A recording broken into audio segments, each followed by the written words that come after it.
হুম,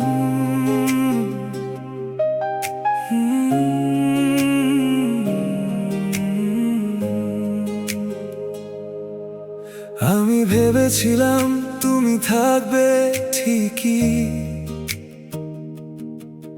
দরজার ধারে, চেনা সেই ছায়ার মতো,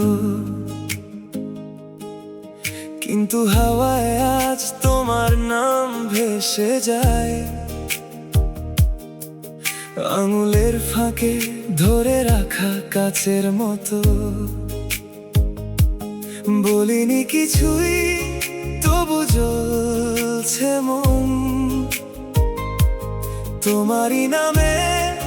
ফিরে আসে জীবন, ফিরে এসো।